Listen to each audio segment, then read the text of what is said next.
سلامونه او نیکی هیلې د انعکاس راډیو درنو اوریدونکو او د زرپاڼې د خپرونې خوږو مینوالو ستړي مشئ. تاسې په تیرو کې د رڼا ناول پایله تر پای را سره واورید.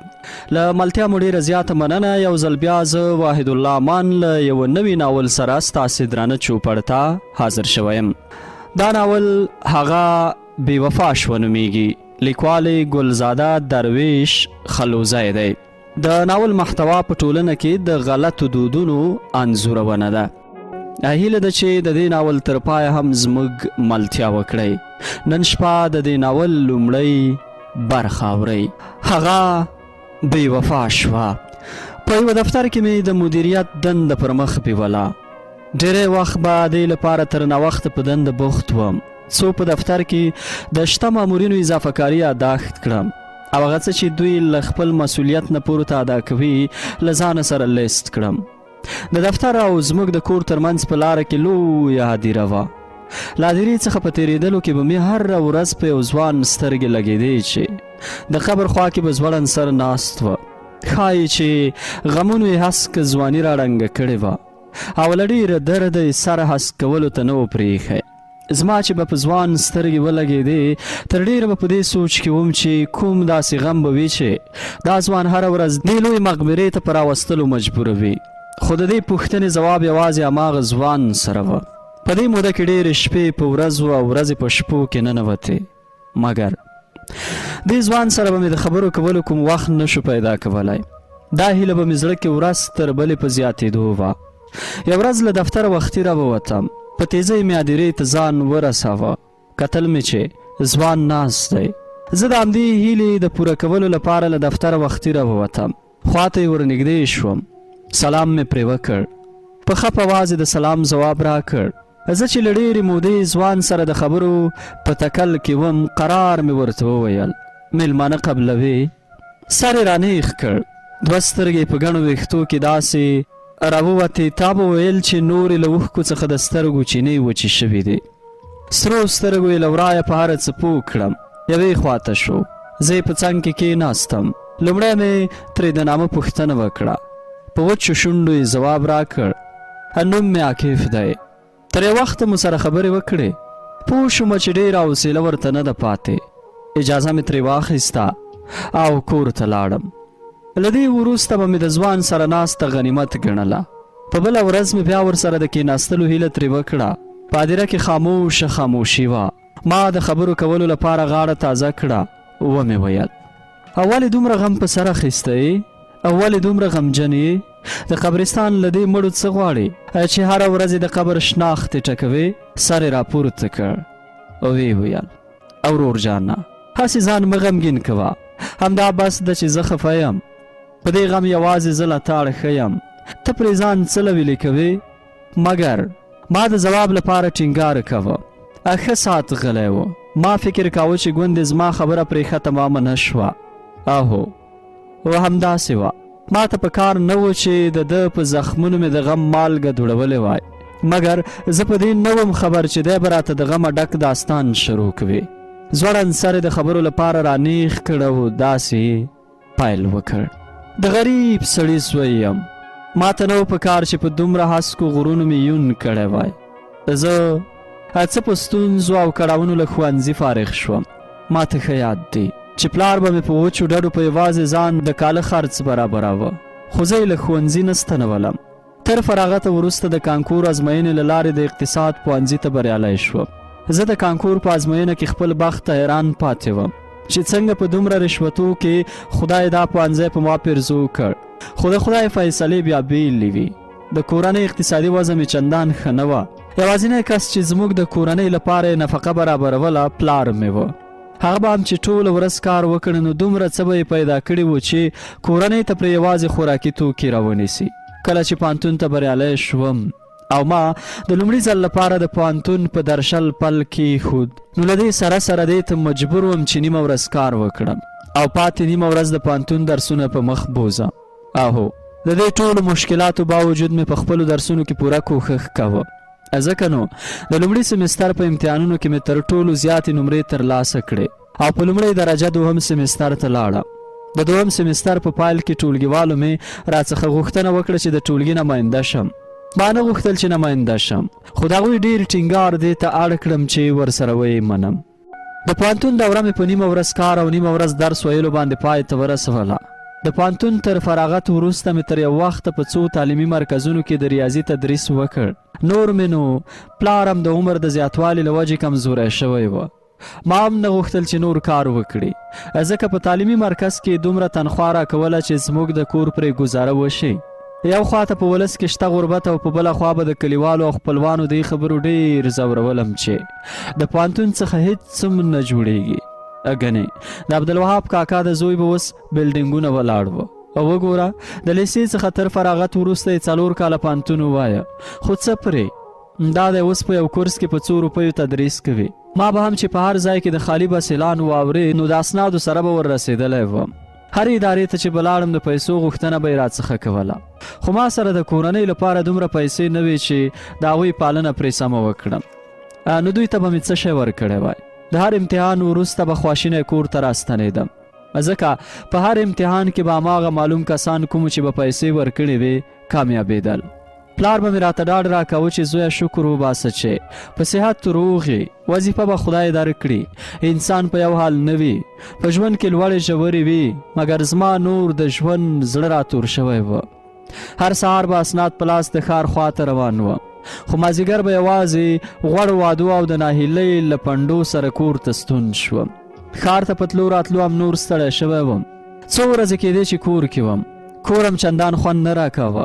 د خپل فکر د آرامولو لپاره به هر سهار د شنو فصلونو خواته تلم. هلته به مې لږ پام بدلېده. یو سهار د معمول سره سم د پټیو په لورې رهي وم، مګر نن دا لاره څه بل شان وه. ما په دې لاره له دې وړاندې کومه داسې پیښه نه وه حس کړې. ښایي په دې ورځ له اسمانه کومه فرښته راښکته شوې او په دې لار روانه وه. زما سترګو ولې مو په دې وجود نظر لګېد؟ له جنۍ سره سترګې په سترګو شوم. داسې مې احساس کړه چې دغه سترګې زما د ځورولو لپاره جوړې شوې دي. په لیدو یې حیران ودرېدم. خوله مې خبرو ته جوړوله، خو پام مې شو چې کله دی که څه درته ووایي نو وبه شرمېږي. بله دا چې ته خو یو لوستی یې، د ټولو لوستو نوم به بد کړې. یوې خوا شیطاني وسواس په کراره نه پرېښودم او له بلې خوا مې ضمیر اجازه نه راکوله. په دې لویه لاره کې مې وجود بې زړه رهي شو. کری ورځ مې د هغه په اړه فکر کوه. سترګې راته په سترګو کې انځور شوې وې، هغه سترګې چې زما یې راتلونکي ته امید پیدا کوه. خو ذهن ته مې پوښتنې راتلې، دا به څوک وه؟ د چا په نوم شوي خو به نه وي؟ ښه، که د چا په نوم وي بیا به نو د ژوند دویم نوم زما لپاره یوازې له غم پرته بل څه نه وي. اوس نو د وظیفې په هکله سوچ زما له مغزو کډه کړې وه. یوازې او یوازې د هغې څهره مې سترګو ته کېده. په همدې فکر شپه راورسېده. د شپې له ډوډۍ خوړلو وروسته بیرته خپلې خونې ته لاړم.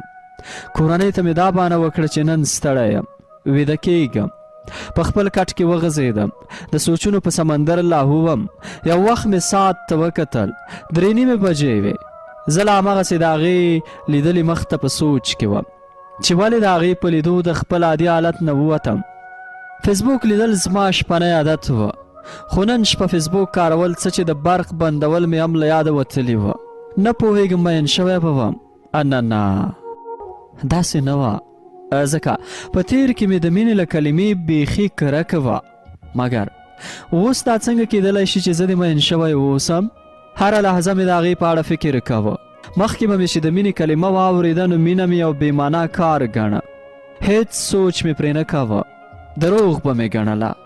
تر دې وړاندې به مې د ناول مطالعه د بېروزګاره خلکو کار باله، او هغه خلک چې ناول به یې د رښتینې ژوند هنداره بلله، زما له نظره به هغوی لیوني وه. ویل به مې دا هېڅ امکان نه لري چې یو څوک دې د چا پسې وځورېږي او حتی ځان دې د یو چا د مینې له امله ووژني. اوس نو پوه شوم چې دا هر څه شته او له امکانه لرې نه دي. ژوند تېرېده، وخت ناوخت به د هغې د لیدلو لپاره تلم. اوس نو دا کار زما د ژوند یوه برخه ګرځېدلې وه. انتظار سخت وه، خو د هغې د لیدنې په انتظار کې عجیبه خوند وه.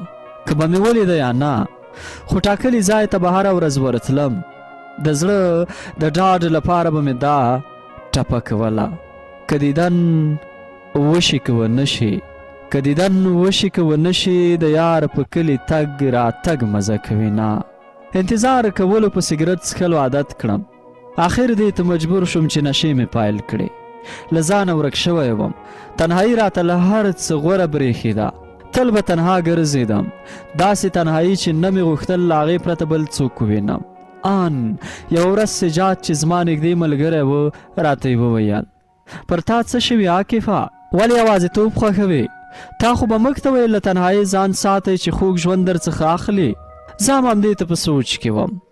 په مړاوو شونډو مې ځواب ورکړ، هیڅ خبره نشته، تا ته داسې ښکارم. خو هغې داسې نه پرېښودم. بار بار یې رانه د همدې خبرې پوښتنه کوله. آخر یې راته وویل، ستا یاد شي چې تل به دې راته ویل زما او ستا غم یو دی، ښه او بد مو سره شریک دی. ته ولې له ما خبره پټوې؟ هر څه چې شوي وي ما ته یې ووایه، په ګډه به ورته یو د حل لاره وګورو. ما ته یې هم خبره ښه ښکاره شوه، خو زړه به مې نه منله چې خپله کیسه ورته وکړم. له بلا ټینګار وروسته مې ورته هر څه وویل. زه لا د هغه په تعریفونو بوخت وم چې سجاد مې سر ته ټکان ورکړ او ویې ویل، هلکه په څه بلا دې ځان اړولی؟ پرېږده، دا هسې خبرې دي. ته ما ته وښایه چې په دې ټولنه کې څوک خپلې مینې ته رسېدلی. بې ځایه ځان مه خفه کوه. پوه شه چې تاسې په ژوندانه هېڅ کلام یو بل ته نشئ رسېدی. سجاد راته ډېرې خبرې وکړې، مګر پر ما یې هېڅ اثر ونه کړ. هغه په دې ښه پوهېده چې زه کومه خبره وکړم نو له هغې نه اوړم، ځکه نو له خپلې خبرې تیر شو. وخت کله هم ماته نه تم کېده، همداسې روان و. کله به مو لیدل وشول او کله نه. یو ورځ مازدیګر مهال مې ورور کور ته راننوت. ویې ویل، عاکف لالا بهر دې څوک غواړي؟ له کوره ووتم. سجاد د کور مخ ته ولاړ و، په څهره یې له ورایه د ستړیا نښې ښکارېدې. ما ورته حجرې ته د تلو خبره وکړه، ویې نه منل. ویې ویل، نه عاکفه چای نه څښو، درځه چې درې خواته چکر ولګوو. خبر یې خوند راکړ، ورو ورو مو سره قدم وواهه. سجاد راڅخه د هغې جنۍ په باره کې پوښتنه وکړه چې وینې یې او که نه. ورته ومې ویل، نه پوهېږم، وخت ناوخت یې وینم، خو لا په دې نه یم پوه چې څه نومېږي او د چا له کورنۍ څخه ده. دره لکه چې زموږ له راتګه خبره وه. لور په لور یې ګلونه غوړولي وه، دا چې پسرلی و، هرې خوا ته شنه فصلونه ښکارېدل. ما او ملګري مې ښه د زړه خواله وکړه. د سپرلي د ښکلاګانو څخه مو ښه خوند واخیست. ماښام و چې دواړه د کلي په طرف روان شو. کلي ته په رسېدو راته سجاد مخ راواړه ویې ویل، عاکف جانا نن به له ما سره پاتې کېږي. پوهېږم په دې ورځو کې هېڅ کار نه لرې، نو هېڅ ډول بهانه دې نه منم. ورته ومې ویل، نه ګرانه، نشم کولی چې پاتې شم. سبا په کورس کې ساعتونه لرم، د هغې لپاره د شپې له خوا آمادګي نیسم، ځکه د هغوی څخه د تدریس په مقابل کې ماته پیسې راکول کېږي، نو تیاری خو ورته باید ونیسم. هغه هم ومنله او خدای پاماني مو سره وکړه. ما ته اوس د هغې په اړه فکر کول معمول جوړ شوي وه. ټوله شپه مې بیا د هغې په فکرونو کې تیره کړه. په سوچونو کې د هغې سره یو ځای وم. هغه مې د ځان او ځان مې د هغې لپاره جوړ ګڼه. کتاب ویل راته لویه ستونزه وه. په هره ورقه کې راته څهره ښکارېده. د هغې له یاده بل څه خوند نه راکاوه. همدا علت و چې په کورس کې مې غیرحاضري زیاته شوې وه. مدیر راڅخه څو ځله پوښتنه وکړه چې څه ستونزه لرې، ولې دومره غیرحاضري کوې؟ ما ورته ویل چې څه مشکل نشته، هسې لږ څه نور کارونه راترغاړې شوي دي. کورس ته تګ راته لوی جنجال برېښېده. د شاګردانو په اړه فکر وړی وم. هغوی ته مې اندېښنه وه، ځکه د هغوی راتګ کورس ته دې لپاره و چې استاد به څه را زده کړي. خو ډېری وخت به زما د غیرحاضرۍ له امله له درسه پاتې کېدل. آخر مې پرېکړه وکړه چې د کورس دنده باید پرېږدم، ځکه د شاګردانو حق راڅخه خوړل کېده. سهار کورس ته په تګ سره مې مدیر ته یادونه وکړه. هغه خفه شو، تر ډېره خاموش و.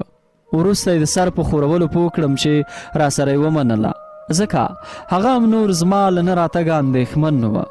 خپل کلاس ته د تدریس لپاره لاړم. نن مې نو خپل ټول خواص سره راټول کړل. او ښه په مینه مې ټول ساعت تدریس وکړ. د تدریسي ساعت په پای کې مې زده کوونکو ته وویل: ځوانانو، نن ورځ تاسې سره زما وروستۍ ورځ ده. تر دې وروسته به مدیر صاحب ستاسو لپاره یو بل ښه ښوونکی وټاکي. د ټولګي نماینده پورته شو. د خبرو کولو له اجازې غوښتلو وروسته یې وویل: او استاد، ولې ځې؟ څه ستونزه لرې؟ ومې ویل: ځوانانو، ستاسې له خاطره دا کار کوم، ځکه زه ستاسې درسونو ته رسیدګي نشم کولی او ستاسې وخت تاسې ضایع کیږي. د هغوی له منځه بل پورته شو او ویې ویل: استاد، هیڅ فرق نه کوي، که کومه ورځ ته رانشي نو موږ به خپلو کې سره درس ووایو، خو ته موږ مه پرېږده. نور زده کوونکو هم د هغه خبره تایید کړه. ورته مې وویل: نه یې شم کولی، خو بیا هم په اونۍ کې به 2 ورځې ستاسې لپاره راځم. له هغوی سره مې خدای پاماني وکړه. بیرته ادارې ته لاړم. مدیر چې ولیدم په مسکا یې وویل: عاقب استاد، هسې نه له موږ لاړ شي او بل کورس سره شي. ومې ویل: نه مدیر صاحب، داسې نه ده. که چیرې مې مشکلات حل شو او بیا مې غوښتل چې دنده پایل کړم نو لومړی به ستاسې خواته راځم. مدیر وویل: خدای دې همداسې وکړي. اوس راته نوې دنده جالبه او غوره برېښېده. زه باید په خپل وخت سره دفتر ته تللی وای، هغه دفتر چې په لومړي ځل مې پکې هماغه سترګې لیدلې وې. مور مې بله ورځ خونې ته راغله. له یو څو ورځویلي وروسته یې وویل: زویه، د کورس وظیفه دې پرېښوده، موږ سره یو ځای نه کښېني. دا په تا څه شوي؟ څه خبره ده؟ مور ته مې یو څه بانې وکړې، خو پوه شوم چې را سره یې نه مني. غوښتل مې صفا خبره ورته وکړم، خو بیا وویرېدم چې وبه یې نه مني. ومې ویل: هیڅ خبره نشته مورې. ښه نو، که کومه جنۍ دې خوښه وي را په ګوته یې کړه چې درته یې وغواړم. د مور خبره ډېره خوږه وه، خو دا چې جنۍ مې نه پېژند او شرمېدم هم، نو نه مې شو کولی چې مور ته یې روښانه کړم. نه مورې، داسې هیڅ نشته. اوس خو تازه له پوهنتونه فارغ شویم، کومه دنده هم نه لرم. لومړی به یوه ښه دنده اخلم، بیا له خیره کوژده کوم. مور مې له ځایه پورته شوه. په تلو کې وویل: سمه ده نو، څه وایې هم نه، او کارونه دې هم ټول ګډوډ دي. څو ورځې ووتې چې ما مې د خیالي نړۍ د مجازي معشوقې سترګې نه وې لیدلې.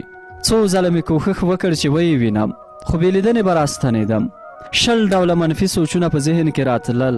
کله به مې ویل هسې نه چې دلته میلمنه راغلې وه، بیا به مې ویل چې میلمانه خو دومره ډېر وخت چېرته نه تېروي.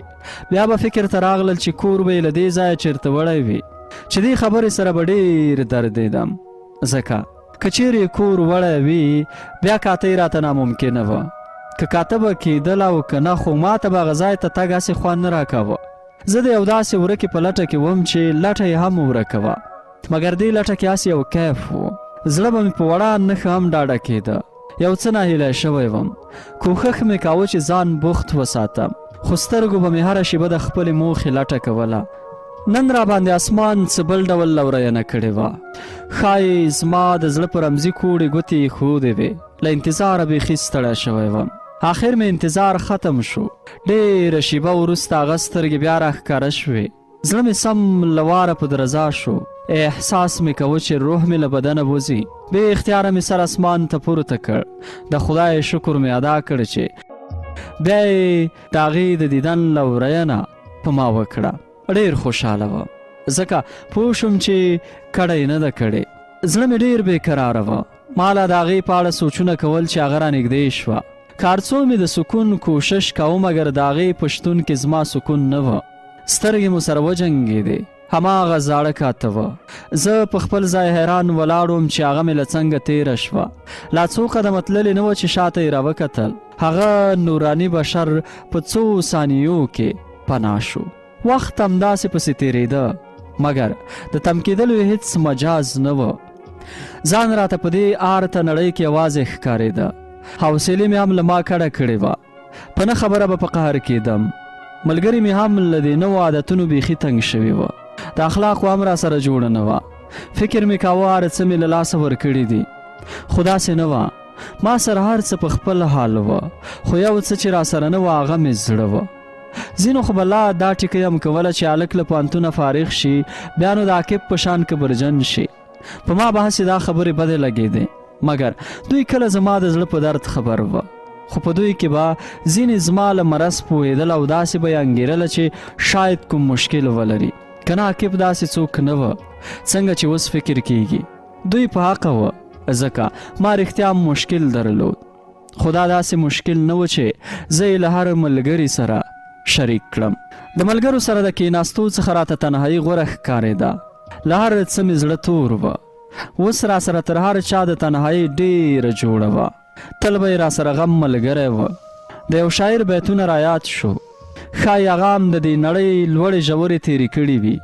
هغه وایي زړه کې مې چې غم کله دا ستا نه وي، زړه کې مې چې غم کله دا ستا نه وي، سترګو کې مې نور نه وي، رڼا نه وي. داسې مونږ دې ښار کې عادت کړی، داسې مونږ دې ښار کې عادت کړی، غوږ ته ژړا راشي خو ژړا نه وي. د زرپاڼې د خپرونې ډېرو قدرمنو مینوالو، د هغه بې وفا شوه ناول لومړۍ برخه مو همدومره وه چې ما واحد الله امان د خپل تخنیکي همکار جمیل وصال په ملتیا درته وړاندې کړه. تر بیا او بلې برخې د الله په امان.